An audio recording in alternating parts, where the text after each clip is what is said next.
Alright, so this is going to be another movie review. This one's called Two or Three Things I Know About Her. 1967. This is going to be another Godard flick.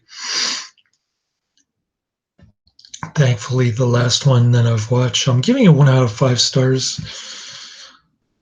I hated every single good Godard disc that I've watched so far this year, except for Room 666, which was more of a documentary about different directors' take on whether film is dying or cinema or whatever you want to call it. Other than that, it's just horrible torture watching this. So I finally finished watching, and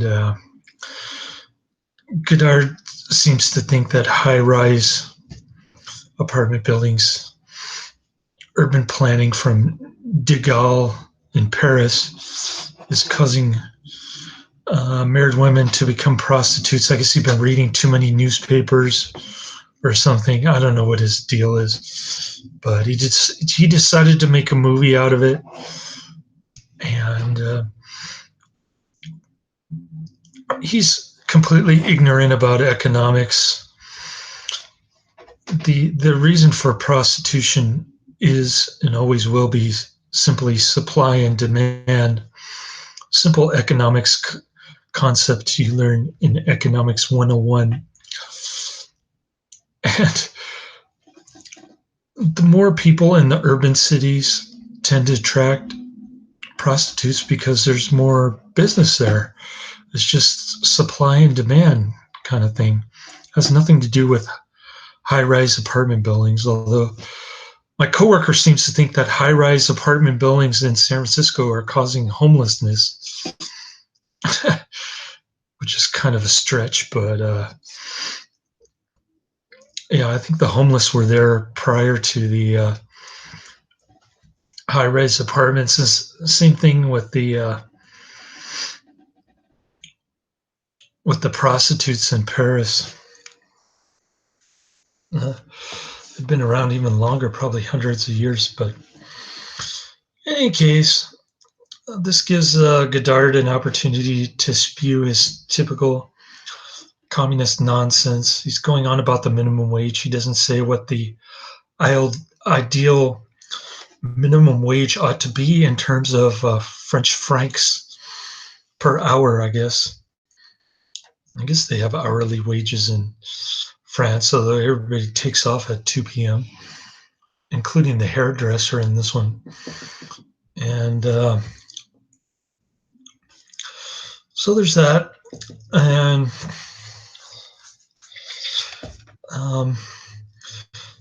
what the communists and the labor unions won't admit is that they're not really helping the poor with minimum wage laws.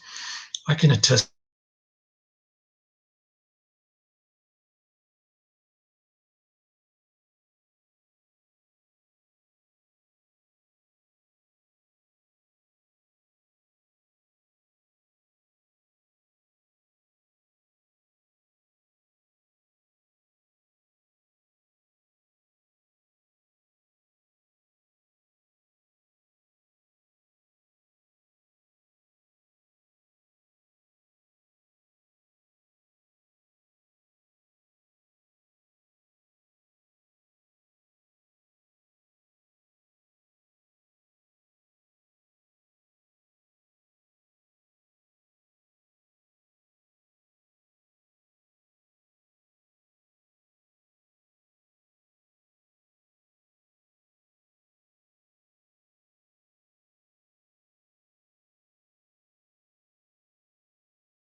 right, so this is two or three things I know about her. I had it going for a while and then it froze up on me. Anyways, as I was saying about the minimum wage, what they don't tell you is that it's a means for the labor unions to keep out blacks and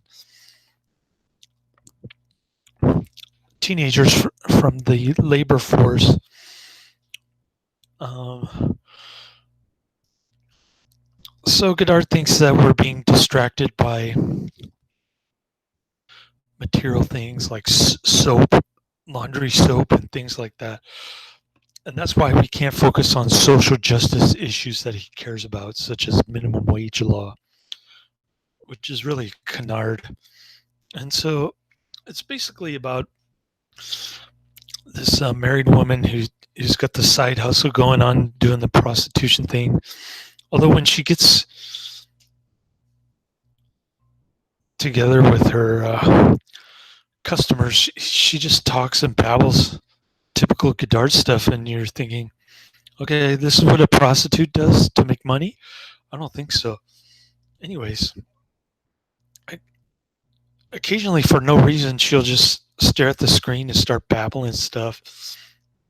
And she's got two kids who are quite annoying. I guess they were Godard's playwright's friends' kids who acted in this movie. And then the husband is kind of indifferent to all this. He's like self-absorbed and not really paying attention to much of anything. And he's on some kind of headset, like some kind of communist radio thing, like a La Chinoise kind of thing.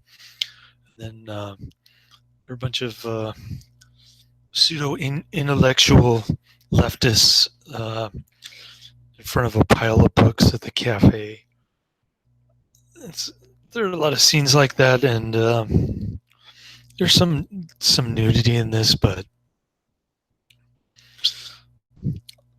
I don't know. I just felt like it was a typical Godard movie. Not, I was hoping for better, but